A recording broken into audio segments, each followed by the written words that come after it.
ठरलं तर मग मालिकेचा आजचा भाग जबरदस्त आहे. प्रेक्षकांना उशिरा आलाय पण एकदम भारी असा भाग आहे, ज्यामध्ये खरं तर अर्जुनवर जे काही आरोप होत आहेत त्याच्यावर कसं चैतन्याने कोर्टामध्ये उत्तर दिलंय आणि अर्जुन आता कशा पद्धतीने सुटणार आहे हेच आपण या भागामध्ये पाहणार आहोत. त्यामुळे व्हिडिओ शेवटपर्यंत नक्कीच बघा आणि पहिल्यांदाच बघत असाल तर प्लीज लाईक करायला विसरू नका. चला तर भागाला सुरुवात करूया. सगळ्यात आधी आपण पाहतो की प्रिया जी आहे ती आता खोटं बोलत असते. म्हणजे आता प्रिया जी आहे त्या अधिराजला सांगत असते की माझा नवरा खूप जास्त बेवडा आहे, दारू पितो, मला मारझोड करतो आणि त्या त्रासाला मी खरं तर कंटाळते. मग तो तिला सांगतो की तू वेगळी का होत नाही तुझ्या नवऱ्यापासून. मग त्यावर प्रिया सांगत असते की मी वेगळी होईन पण माझ्या आईबाबांचं मला टेन्शन आहे, आईबाबांना वाईट वाटेल, आईबाबांना कोण ना कोण नावं ठेवतील आणि या सगळ्या गोष्टींना मला कुठेतरी नको आहेत आणि म्हणूनच तर मी शांत आहे असं देखील प्रिया आता अधिराजला सांगत असते. त्यावर अधिराज म्हणत असतो की तू काळजी करू नकोस ना, आता मी आहे ना तुझ्यासोबत, मी असताना ना तुला बिलकुलही काळजी करायचं कारणच नाही असंही आता सांगितलं जातं. आणि त्याच वेळेला जेव्हा या सगळ्या गोष्टी सांगितल्या जातात तेव्हा प्रियाला खूपच जास्त भारी वाटत असतं. प्रिया म्हणत असते की चांगलंच माझ्या हा जाळ्यात अडकत आहे. तर दुसरीकडे मात्र आता अधिराज जो आहे तो प्रियाला घट्ट मिठी मारतो आणि त्याच वेळेला प्रियाला तो म्हणत असतो की तुला मी सोडायला येऊ का. पण प्रिया म्हणत असते की नको, तू मला सोडायला येऊ नकोस, जर तू मला सोडायला पुन्हा आलास तर तो बघेल आणि पुन्हा तो मला मारझोड करेल, त्यापेक्षा नको, पुन्हा कधीतरी आपण नक्कीच भेटूया आणि मी तुला सांगते ना मी लवकरच त्याच्याकडून सुटका करून घेणार आहे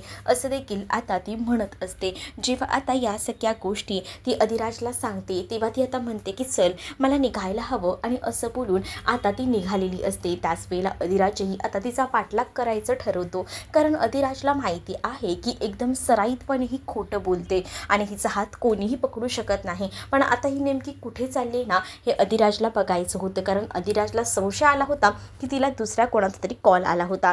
दुसरीकडे सायली आणि चैतन्य शांताच्या नवऱ्याकडे पोचलेले असतात. दार तर उघडं असतं. दार उघडून पाहतात तर काय, शांताचा नवरा ना तिथे आता बेशुद्ध अवस्थेत पडलेला असतो. शांताच्या नवऱ्याला अशा अवस्थेत पाहून सायली आणि चैतन्यला थोडी भीतीच वाटू लागते. सायली आणि चैतन्य विचार करतात आणि म्हणतात की ह्यांना काय झालं आहे. त्यावर तिथे एक ऑलरेडी माणूस असतो आणि तो त्यांना उठवायचा प्रयत्न करत असतो.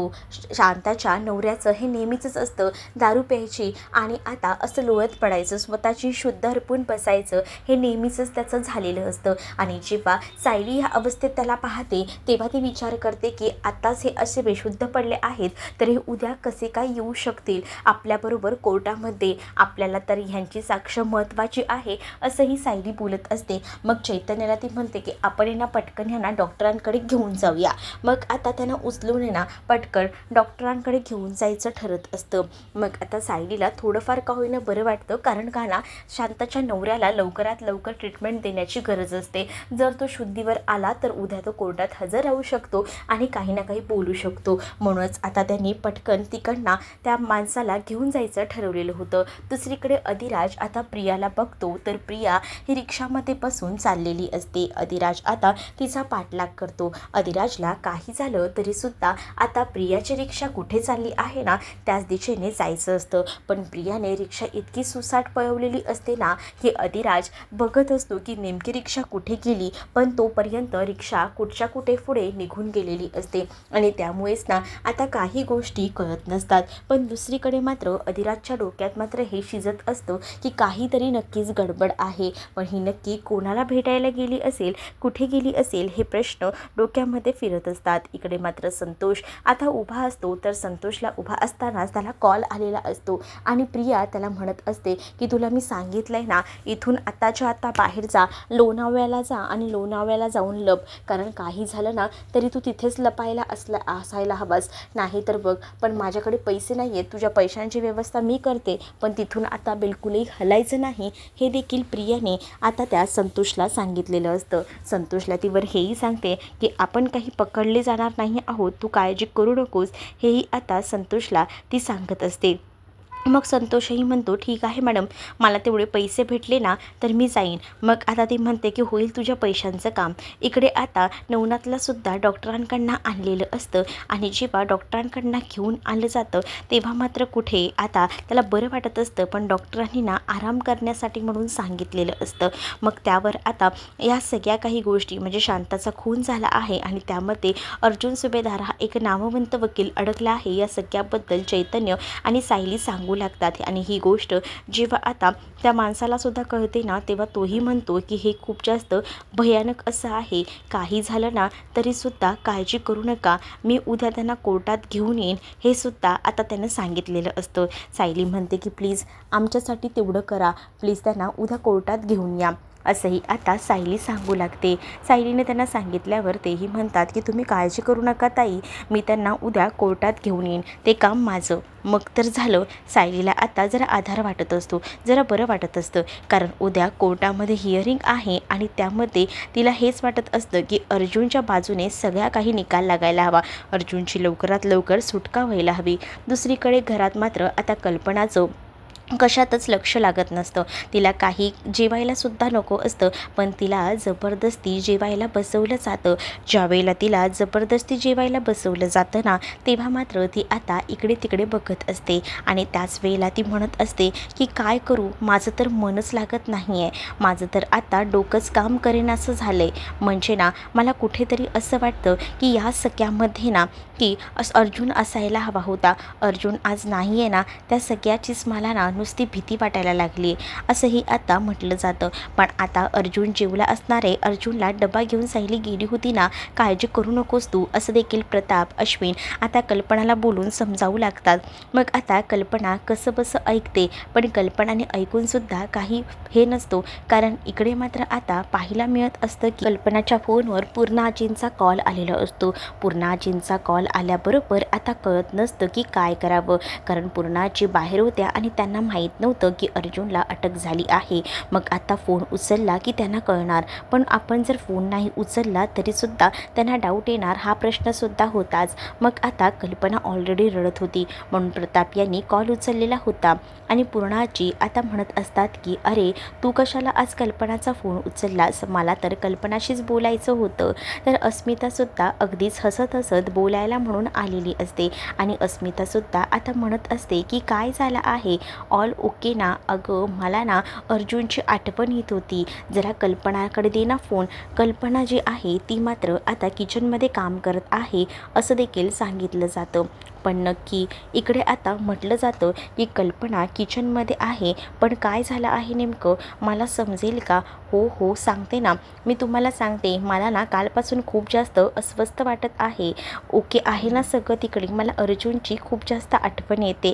कल्पनाला तेच सांगायचं होतं की जरा अर्जुनची दृष्ट काढ, कारण आहे ना माझं मन नुसतं असं खातंय, असंही आता पूर्णाजी म्हणत असते. मग इकडे मात्र आता पूर्णाजी काही केल्या ऐकायला तयार नसते. तर पूर्णा आजीला आता इकडे कल्पना बोलत असते डोळे वगैरे पुसून, आता बोला ना आई काय झालं, बोला काही काम होतं का? मग पूर्ण आजी सांगत असते की अगं मला ना अर्जुनसोबत बोलायचं होतं, अर्जुनला फोन लावत होती पण अर्जुनचा फोन काही केल्या लागत नाही आहे गं, आणि त्यामुळेच ना मला टेन्शन आलं आहे. अर्जुनचा फोन लागत नाही आहे? हो हो त्यांनी ना दोघांनी फोन ना घरातच ठेवला आहे, असं कल्पना आता खोटं खोटं सांगू लागते. कारण कल्पनाला माहिती जर तिने सगळ्या काही गोष्टी खऱ्याखुऱ्या सांगितल्या तर पुन्हा प्रॉब्लेम होऊ शकतो आणि म्हणूनच ती म्हणते की ते दोघंही जण बाहेर गेले आहेत, पण जाताना मोबाईल त्यांनी घरातच ठेवला आहे असंही आता सांगितलं जातं.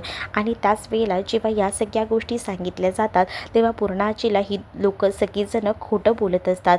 पण इकडे आता फोन ठेवल्यावर आजचं मरण हे आपण उद्यावर ढकललं आहे असं देखील बोललं जात असतं, कारण पूर्णा आजी पुन्हा उद्या फोन करतील त्यांना बोलायचं असेल तर. अस्मिताही तेच बोलत असते. अस्मिताही म्हणत असते की आपण आत्ताचं मरण उद्या ढकललंय, पण आपल्याला आता काही झालं तरी कधी ना कधी पूर्णाजीला या सगळ्या गोष्टी सांगाव्याच लागणार आहेत. पण आता सगळ्या गोष्टी सांगून उपयोग नाही, नाहीतर पूर्ण आजीला टेन्शन येऊ शकतं. दुसरीकडे आता सायली आणि चैतन्य हे बाहेर निघालेले असतात आणि त्याच वेळेला आता सायली बाहेर निघालेली असताना तिला अचानक फोन आलेला असतो. तर अधिराजनेच फोन केलेला असतो आणि अधिराज सायलीला घडलेला प्रसंग सांगतो. म्हणजेच मी आणि ती दोघीजणी आता भेटलो होतो, आणि तिला ना कॉल आला होता आणि म्हणूनच मग ती कॉल रिसीव करायला माझ्यापासून बाजूला गेली होती. तिथेच मला थोडी शंका आली की नक्कीच ती कोणाला तरी भेटायला गेली असेल. म्हणूनच ना मग मी तिचा पाठलाग करत होतो. ती रिक्षाने गेली, पण ना तिने रिक्षा एवढ्या जोरात पळवली ना की मला ती आता कुठेही दिसत नाही आहे. त्यावर मात्र आता सायली म्हणत असते की अधिराज भाऊजी, मला माहिती आहे तिचे हे सगळे धंदे. ती ना बहुतेक ना या सगळ्या खुणामधून सगळ्या गोष्टी लपवायचा प्रयत्न करते. या सगळ्याच्या मागे तीच आहे. पण इथे असं दाखवते की तिचा काहीच हात नाही आहे. पण हे सगळं काही जास्त दिवस लपून राहणार नाही हे देखील आता सायली अधिराजला सांगत असते. दुसरीकडे मात्र आता सावंत इन्स्पेक्टर जे असतात ते अर्जुनला आता सांगत असतात की तुम्ही काळजी करू नका, आपण बघूया काही यातून मार्ग निघतोय का, कारण या सगळ्या काही गोष्टी ज्या आहेत ना त्या नक्कीच व्यवस्थित होतील. आणि सावंत इन्स्पेक्टर हेही म्हणतात की गेले आहेत सायली आणि त्याचसोबत चैतन्य शांताच्या नवऱ्याकडे. मग तेवढ्यातच ना आता तिथे पाटकर इन्स्पेक्टर आलेला असतो आणि सावंत यांना म्हणतो की काय तुम्हाला बाकी इतर काही कामं नाही आहेत का, बाकीसुद्धा इतर कामांकडे लक्ष द्या, फक्त एकच काम आपल्याला घेऊन बसायचं नाही आहे. असंही म्हणून आता बाकी कामांची यादी त्यांच्याकडे दिली जाते. ती फाईल जेव्हा आता सावंत इन्स्पेक्टरकडे सोपवली जाते ना तेव्हा मात्र तिकडनं त्यांना आता जावंच लागतं. इकडे आता अर्जुन जो आहे तो सावंत इन्स्पेक्टरना म्हणतो की काळजी करू नका, मी आहे ओके, तुम्ही कामं करा. कारण आता मुद्दामूनच पाटकरने हे सगळं काही घडवून आणलेलं होतं. कारण त्याला ना इन्स्पेक्टर सावंत आणि अर्जुन हे गप्पा मारतायत, पुढे काही डिस्कशन करतायत, या सगळ्या गोष्टी नको होत्या. दुसरीकडे आता इकडे सायली जी आहे ती आता घरात येऊन देवीसमोर उभी असते आणि ती आता प्रार्थना करत असते की काही झालं तरी ह्यांची निर्दोष सुटका व्हायला हवी. देवी आई, तुला तर चांगलंच माहिती आहे की या सगळ्यामध्ये ह्यांची काहीच चूक नाही आहे, तरीसुद्धा त्यांना अडकवलं जातं आहे. पण मला माहिती आहे ना की तू नक्कीच यांना ह्या सगळ्यातून बाहेर काढू शकतेस. प्लीज प्लीज आमच्या पाठीशी खंबीरपणे उभी राहा, असं देखील आता म्हटलं जातं. आणि जेव्हा सायली देवी आईसमोर हात जोडून उभी असते ना तेव्हा सायलीला हेच वाटत असतं की उगाचच आहे ना अर्जुनला नको त्या गोष्टींची शिक्षा होते आणि ती शिक्षा थांबायला हवी, असंच आता सायलीला वाटत असतं. आणि उद्या इयरिंग आहे आणि त्या इयरिंगमध्ये सगळा काही निकाल आमच्याच बाजूने लागू दे, असंही ती आता प्रार्थना करत बोलत असते. त्याच वेळेला आता सायलीला भरून आलेलं असतं, कारण तिला अर्जुनची आठवण येत असते. अर्जुनही पोलीस स्टेशनमध्ये एकटाच असतो. त्यालाही आता सायलीसोबत घालवलेले सगळे प्रसंग आठवतात. सायलीसोबत कल्पना आणि सगळ्यांचीच त्याला आठवण येत असते. अख्ख्या घराला तो मिस करत असतो. होळीमध्ये सगळ्या सणासुदीला सगळेजण एकत्र असतात आणि जी काही एन्जॉयमेंट करतात ती त्याच्या डोळ्यासमोरून जात असते आणि त्यामुळेच ना त्याला आता त्रास होत असतो. दुसरीकडे मात्र आता सायलीसुद्धा रूममध्ये असते आणि सायलीसुद्धा आता फोटो घेऊन उभी असते. तिलासुद्धा अर्जुनची आठवण येत असते आणि म्हणूनच आता सायली कपाटातून अर्जुनचा जो ब्लेझर असतो ना तो सुद्धा बाहेर काढते आणि तो सुद्धा आपल्या हातात घेऊन अगदीच ती आपल्या गळ्यापाशी लावते. कारण आहे ना तिला अर्जुनची खूप जास्त आठवण येत असते. दुसरीकडे अर्जुनही सायलीच्या आठवणीत झुरत असतो, तर इकडे सायली अर्जुनच्या आठवणीत झुरत असते. अर्जुन आणि सायली दोघंही जण एकमेकांना एवढं मिस करत असतात, तर सायलीना आता त्या दोघांचेही एकत्र असलेले काही फोटोज जे काही भिंतीवर लागलेले असतात ना ते सुद्धा निरखून पाहत असते. आणि जेव्हा ते सगळे फोटो ती बघते ना तेव्हा तिचे डोळे अगदीच पाणावलेले असतात. नंतर ती आता अर्जुनच्या खुर्चीवर बसतो काम करायला. त्या खुर्चीवर सुद्धा हात फिरवून इकडे तिकडे बघत असते, कारण अर्जुनचा भास तिला सगळीचकडे होत असतो. तिला असं वाटत असतं की अर्जुन इथेच कुठेतरी आहे. तर अर्जुनला सुद्धा आता सायलीची आठवण येत असते. तो सुद्धा सायलीसोबत घालवलेले सगळे क्षण असे मुमेंट जे आहे तो पुन्हा नव्यानं जगत होता. त्याला त्रास होत असला तरीसुद्धा त्याला जे आहेत तो प्रत्येक गोष्ट नव्याने अनुभवायचा प्रयत्न करत होता. आता इकडे सायलीला माहिती होतं की अर्जुन जेलमध्ये खाली अंथरूण घालून झोपणार आहे, तर सायली देखील आता तशीच खाली अंथरूण घालून झोपते. कारण तिलासुद्धा आता अर्जुनची काळजी वाटत असते. तीही विचार करत असते की तेही खाली झोपले असतील तर मी बेडवर झोपणार नाही, मलाही शिक्षा तशीच व्हायला हवी, जे काही ते भुगतायत तसंच आता तीही त्रास सहन करत असते. झोप काही लागत नसते आणि म्हणूनच ती आता ते अर्जुनच्या याच्यामध्येच आठवणीमध्ये तिने आता ते ब्लँकेट जे आहे ते जवळ घेतलेलं असतं आणि कसं बसं ती झोपायचा प्रयत्न करते. तर अर्जुनने आपल्या कुशीत त्याचं ब्लेझर घेतलेलं असतं जसे की सायली त्याच्या बाजूला झोपली आहे असा कुठेतरी त्याला आता भास होऊ लागलेला असतो. इकडे आता सायली अर्जुन कसंबसं स्वतःला शांत करायचा प्रयत्न करत असतात. आता इयरिंगचा दिवस असतो, कोर्टात सगळं कामकाज होणार असतं. त्याचमुळे कोर्टात सगळीच जणं आता जमलेले असतात आणि जेव्हा कोर्टात सगळी जणं जमलेले असतात ना, तेव्हा मात्र आता प्रियाला उत्सुकता असते की कधी कधी हे सगळं काही अगदीच व्यवस्थित होते आणि प्रियाला तर आता खरी मजा येत असते. इकडे आता कल्पनाला वाईट वाटत असतं, कारण अर्जुनला ना आता त्या पिंजऱ्यामध्ये ठेवलेलं असतं. जो आरोपीचा पिंजरा आहे ना, त्या पिंजऱ्यात अर्जुनला उभं पाहून ना प्रियाला मात्र खूप जास्त आनंद होत असतो. प्रिया विचार करत असते, रोज मला तू इथे उभं राहून असा अडकवायचा प्रयत्न करायचा असणार, आज तुला खऱ्या अर्थाने कळलं असेल की मला तेव्हा किती त्रास व्हायचा ते. तुझी तर हीच लायकी आहे, तुलाच मी अडकवलं आहे असं काहीसं एकटीच ती आता बडबड करत बोलत असते. आणि जेव्हा ती ह्या सगळ्या काही गोष्टी बोलते ना, तेव्हा मात्र आता इकडे कामकाजाला सुरुवात होते. तर इकडे अर्जुन सुभेदार हे आता स्वतःचं वकीलपत्र हातात घेऊन, म्हणजे स्वतःची केस तो स्वतः स्वतंत्रपणे लढणार होता.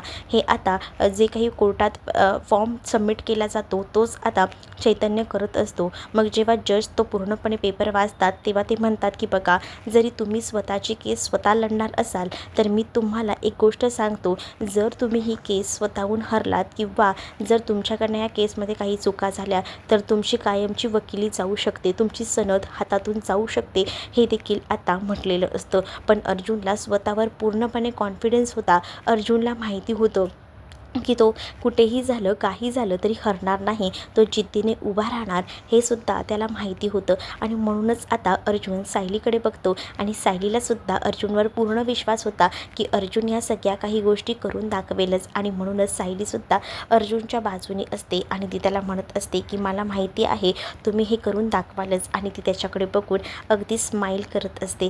दुसरीकडे मात्र आता पाहायला मिळत असतं की कोर्टाच्या कामकाजाला सुरुवात होते. अर्जुनने आता हे सगळं काही स्वीकारायचं ठरवलेलं असतं, कारण त्याला स्वतः जिद्दीने ही केस लढायची असते. इकडे आता अर्जुनच्या वतीने तोपर्यंत चैतन्य ही केस हँडल करणार असतो. तर नीरज जे वकील आहेत त्यांना आता पुढे बोलवलं जातं. ते सरकारी वकील आहेत आणि ते अपोजिट साईडला आहेत, जेणेकरून ते अर्जुनवर एक नाही तर भरपूर आरोप करू शकतात. यासाठीच त्यांना आता नेमलेलं होतं. निरंजन जेव्हा समोर येतात तेव्हा मात्र आता त्या दिवशी घडलेला सगळा प्रकार एक एक करून आता ते सांगू लागतात.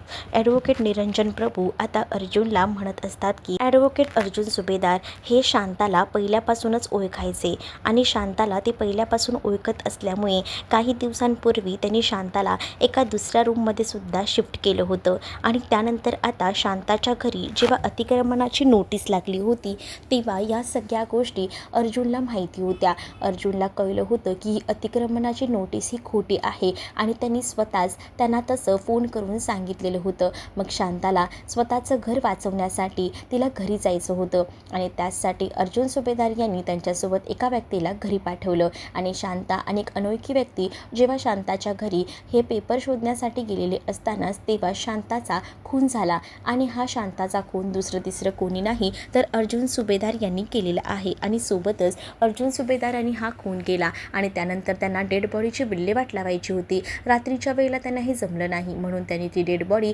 आपल्या गाडीच्या डिक्कीमध्ये ठेवली. आणि दुसऱ्या दिवशी सकाळी जेव्हा आता अर्जुन सुभेदार त्या डेड बॉडीची विल्हेवाट लावण्यासाठी निघाले होते तेव्हा नेमकं आमचे इन्स्पेक्टर सागर पाटकर यांनी मध्येच त्यांना गाठलं, का तर त्यांच्या गाडीची नंबर प्लेट नव्हती आणि म्हणूनच त्यांना वाटेत अडवलं. त्यांच्याकडनं फाईन मागितला. जेव्हा अर्जुन सुभेदार फाईन देत होते तेव्हाच मात्र आता त्यांच्या गाडीतून त्या डिक्कीमधनं रक्ताचे थेंब काही कोसळताना दिसले. रक्ताचे थेंब जेव्हा पडताना दिसले ना, तेव्हा आमच्या सागर पाटकर या इन्स्पेक्टरनी त्यांना ती डिक्की उघडायला सांगितली. आणि डिक्की उघडता क्षणी त्यामध्ये शांताची डेड बॉडी सापडली. आणि शांताचा खून करणारा व्यक्ती हा दुसरा तिसरा कोणी नाही तर कोणी अर्जुन सुभेदार असं आहे बोललं जातं. अर्जुनला आता कोर्टामध्ये खुनी असं म्हटलं गेल्यानंतर मात्र आता इकडे जो चैतन्य आहे तो पेटून उठलेला असतो. कारण चैतन्याला माहिती असतं की हे जे आरोप आहेत ते पूर्णतः खोटे आहेत. म्हणून आता चैतन्य उठून उभा राहतो आणि ऑब्जेक्शन सस्पेंड असं असं काहीसं म्हणतो. आणि त्याचबरोबर आता ऑब्जेक्शन म्हटल्यानंतर तिकडे आता जज म्हणतात की हां, त्यानंतर आता चैतन्याला बोलायची संधी दिली जाते. चैतन्य बोलत असतो आणि सांगू लागतो की अजूनही त्यांच्यावर कोणतेही खुनाचे आरोप आहेत हे सिद्ध झालेले नाही आहे. फक्त संशयासाठी त्यांना अटक झालेली आहे आणि त्यामुळे मला असं वाटतं की त्यांना बोलताना खुनी असं म्हणून संबोधू नये, असं देखील चैतन्याने आता ठामपणे म्हटलेलं असतं. चैतन्य जेव्हा या सगळ्या गोष्टी ठामपणे बोलतो ना, तेव्हा जज यांनासुद्धा या गोष्टी पटतात आणि ते आता चैतन्याची बाजू घेऊन बोलत असतात की बरोबर आहे निरंजन प्रभू, तुमचं चुकीचं आहे. त्यांना फक्त आपण संशयित आरोपी म्हणून पकडलेलं आहे, त्यांना खुनी म्हणून तुम्ही संबोधू नका, असं देखील आता सांगितलं जातं. आणि तेव्हा मात्र आता निरंजन प्रभू यांची बोलती बंद होते. निरंजन प्रभू हे शांत राहतात. पण दुसरीकडे आता इकडे चैतन्याला सुद्धा बोलण्याची संधी मिळते. चैतन्य म्हणत असतो की जसं की ह्यांनी आता सांगितलं की शांताला अर्जुन सुभेदार ओळखतो. हो, हे खरं आहे. शांताला अर्जुन सुभेदार यांनी दुसरीकडे राहायला दिलं होतं, ही गोष्टसुद्धा हो खरी आहे. आणि त्याचसोबत आता अर्जुन सुभेदार यांनी शांताला त्या रात्री तिथं पाठवलं होतं, ही गोष्टीसुद्धा खरी आहे. पण अर्जुन सुभेदार यांनी हा खून केलेला नाही आहे, कारण त्यावेळेला अर्जुन सुभेदार तिथे नव्हतेच. पण आता अर्जुन सुभेदारवर जे काही आरोप होत असतात त्यामध्ये आता निरंजन प्रभू पुन्हा एकदा उठून बसतात. निरंजन प्रभू आता म्हणत असतात की हो, यांनी खून केलेला आहे, म्हणजे आहे खरं तर यांनी मुद्दामूनच हे सगळं त्या रात्री घडवून आणलं, कारण ह्यांना शांताचा खून करायचा होता. म्हणजेच अतिक्रमणाची नोटीस जी त्यांच्या घरावर लावली गेलेली होती ती खोटी होती. खरं तर ती नोटीस खोटी असल्यामुळे त्यांना माहिती होतं की आपल्या सापळ्यात जी आहे ती शांता अडकणार आहे आणि त्यासाठी त्यांनी शांतासाठी एवढा मोठा खड्डा खणला होता.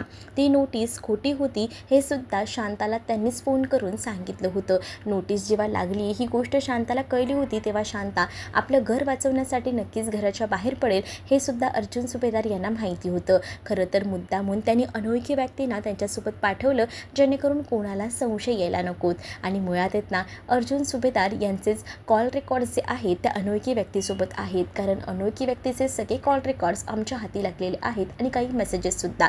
त्यामध्ये हे समजते की अर्जुन सुभेदार शांताचा तपास घेत आहे, ती कुठपर्यंत पोचली आहे, तुम्ही सगळ्या गोष्टी ठीक आहेत ना. या सगळ्या गोष्टींवरनं हे सिद्ध होते की अर्जुन सुभेदार यांनी सगळ्या काही गोष्टी प्लॅनिंग करून केलेल्या आहेत. मग आता चैतन्य म्हणतो की हे सगळं काही खोटं आहे, फक्त अर्जुन सुभेदार यांनी शांताच्या काळजीसाठी त्यांना त्यांच्याबरोबर एका माणसाला पाठवलेलं होतं. पण हे सगळं कशासाठी, का? पण दुसरीकडे मात्र आता निरंजन प्रभू जे आहेत ते म्हणत असतात की खरं तर शांताचा मुलं पळवायचा एक व्यवसाय होता. म्हणजेच काही मुलांना ती भिकारी म्हणून सिग्नलवर ठेवायची आणि त्यांच्याकडनं पैसे घ्यायची आणि हा सगळा धंदा तिचा होता. आणि या सगळ्यामध्ये बहुतेक अर्जुन सुभेदार यांचीसुद्धा त्यांच्याबरोबर मिलीभगत होती आणि म्हणूनच त्या दोघांची पार्टनरशिप होती. त्या दोघांच्याही पार्टनरशिपमध्ये नक्कीच काहीतरी वाद झाले असतील आणि त्या गोष्टी अर्जुन सुभेदार यांना पटल्या नाहीत. आणि म्हणूनच अर्जुन सुभेदार यांना विचार आला की जर शांताने आपल्यामध्ये वाद होत असतील, त्यांचे व्यावहारिक वाद असतील आणि त्यामुळे अर्जुन सुभेदार यांनी त्या रात्री शांता हिला संपवलं, असं देखील निरंजन प्रभू जे वकील आहेत ते आता कोर्टामध्ये डायरेक्टली बोलू लागतात. आणि कोर्टात जेव्हा या सगळ्या गोष्टी जेव्हा ते बोलतात ना, तेव्हा मात्र कल्पना सायली यांना धक्का बसत असतो, कारण हे सगळं काही चुकीचं संबोधलं जात असतं. आणि जेव्हा निरंजन प्रभू जेव्हा या सगळ्या काही गोष्टी बोलतात ना, तेव्हा मात्र चैतन्याच्या तोंडात ना एकही शब्द बाहेर पडत नसतो. चैतन्य आता शांत असतो. सायलीसुद्धा विचार करते की चैतन्य भाऊजी का काही बोलत नाही आहे. अर्जुन देखील चैतन्याला हाताने इशारा करून बोलण्यासाठी सांगत असतो, पण चैतन्याच्या तोंडात ना एकही शब्द बाहेर पडत नसतो. चैतन्य शांत असतो. पण दुसरीकडे मात्र प्रियाला या सगळ्याचा खूप जास्त आनंद होत असतो. प्रिया म्हणत असते की अर्जुन सुभेदार, तू आता कायमचा इथेच सडणार आहेस, कारण आता जो निरंजन प्रभू जे वकील आहेत ना, त्यांनी तर आता कोर्टाकडे डायरेक्ट सांगितलेलं असतं की ह्या वकिलाला जन्मठेप व्हायला हवी, तेव्हाच आम्हाला खरं तर या सगळ्यामधून न्याय मिळेल. या सगळ्या गोष्टी बोलल्यानंतर सुद्धा चैतन्य शांत असतो, त्यामुळे सायली अस्वस्थ असते. दुसरीकडे पुढील भागात आपल्याला पाहायला मिळतं की आता सावंत इन्स्पेक्टर यांना जो अर्जुनचा व्यक्ती आहे जय, त्यांनी आता सगळं वर्णन करून सांगितलेलं असतं की त्या संतोषचं वर्णन करून सांगितल्यानंतर त्यांना आता माहिती पडलेलं असतं की हा तर संतोष आहे. मग त्याला लोणावळ्यातून पकडायचं. मग आता अर्जुनही घरी आलेला असतो आणि सायली, अर्जुन आणि चैतन्य प्लॅनिंग करतात. आपल्याला ना एखाद्या धाडसी माणसाची गरज आहे. तर सायली म्हणत असते की आपल्याकडे एक धाडसी व्यक्ती आहे, ती म्हणजे ऊर्जा. मग आता ऊर्जाच ह्या सगळ्यांना ह्या केसमध्ये मदत करणार असते. म्हणजेच आता संतोषला जर पकडून आणायचं असेल त्यामध्ये ऊर्जाचा खारीचा वाटा असणार आहे. तर तुम्हाला हा भाग कसा वाटला आहे कमेंटमध्ये मला नक्कीच सांगा आणि अशाच नवनवीन भागांसाठी आपल्या चॅनलला सबस्क्राईब करायला विसरू नका.